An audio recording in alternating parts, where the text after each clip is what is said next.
Human psychology. ಸ್ನೇಹಿತರೆ, ಇದನ್ನ ಮಾಡಿರೋದೇ ಇದಕ್ಕಾಗಿ, ಜನರ ಮನಸ್ಥಿತಿಯನ್ನ ತಿಳಿಯೋದಕ್ಕೆ.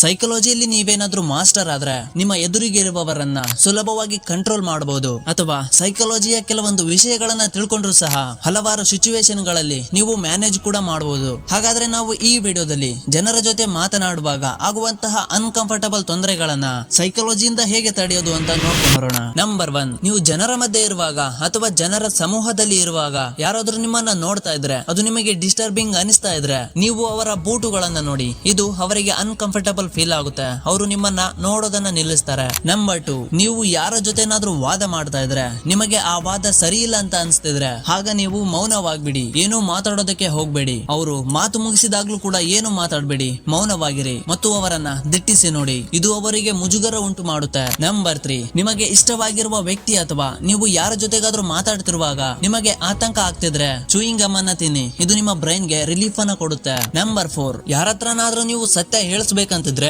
ಮೊದಲು ಅವರನ್ನ ನಗುವಂತೆ ಮಾಡಿ, ನಂತರ ಆ ವಿಷಯದ ಬಗ್ಗೆ ತಪ್ಪಾಗಿ ಹೇಳಿ. ಎಕ್ಸಾಂಪಲ್ ಆಗಿ, ನಿಮ್ಮ ಫ್ರೆಂಡ್ ಅವನ ಲವರ್ ಜೊತೆ ನಿನ್ನೆ ಎಲ್ಲೋ ಹೋಗಿರೋದನ್ನ ನಿಮ್ಮ ಹತ್ರ ಸೀಕ್ರೆಟ್ ಆಗಿ ಇಡ್ತಿದ್ದಾನೆ, ಅದನ್ನ ನೀವು ಕನ್ಫರ್ಮ್ ಮಾಡ್ಕೋಬೇಕಂತಿದ್ರೆ ಆಗ ನೀವು ಅವನ ಹತ್ರ, ಮಗ ನಿಮ್ ಹುಡುಗಿ ನಿನ್ನೆ ಬೇರೆ ಯಾರೋ ಹುಡುಗನ ಜೊತೆ ಓಡಾಡ್ತಾ ಇದ್ಲು ಅಂತ ಹೇಳಿ. ಆಗ ಅವನು ನಿಮ್ಮ ತಪ್ಪನ್ನ ಸರಿ ಮಾಡೋದಕ್ಕೆ ಹೋಗಿ ಇರೋ ಸತ್ಯನ ಹೇಳ್ತಾನೆ. ಹಾಗಿದ್ರೆ ಸರಿ ಗೆಳೆಯರೆ, ಸೈಕಾಲಜಿಯ ಈ ವಿಡಿಯೋ ನಿಮ್ಗೆ ಯೂಸ್ಫುಲ್ ಆಗಿದೆ ಅನ್ಕೋತೀನಿ. ಇದೇ ತರ ಸೈಕಾಲಜಿಕಲ್ ಟ್ರಿಕ್ಸ್ ವಿಡಿಯೋ ಬೇಕು ಅಂದ್ರೆ ಎಸ್ ಅಂತ ಕಾಮೆಂಟ್ ಮಾಡಿ. ನಮ್ಮ ಚಾನಲ್ ಗೆ ಹೊಸಬರ ಆಗಿದ್ರೆ ಸಬ್ಸ್ಕ್ರೈಬ್ ಮಾಡ್ಕೊಂಡು ಸಪೋರ್ಟ್ ಮಾಡಿ. ಬೆಲ್ ಐಕಾನ್ ಆಲ್ ಗೆ ಸೆಟ್ ಮಾಡ್ಕೊಳ್ಳಿ, ನಾವು ಮಾಡೋ ಪ್ರತಿ ವಿಡಿಯೋನು ಮೊದಲು ನೋಡೋದಕ್ಕೆ. ಹಾಗೆ ನಮ್ಮ ಫೇಸ್ಬುಕ್ ಪೇಜ್ ನ ಫಾಲೋ ಮಾಡಿ. ಸಿಗೋಣ ಇನ್ನೊಂದು ವಿಡಿಯೋದಲ್ಲಿ. ಅಲ್ಲಿವರೆಗೂ ಜೈ ಕನ್ನಡ, ಜೈ ಭಾರತ್ ಮಾತೆ.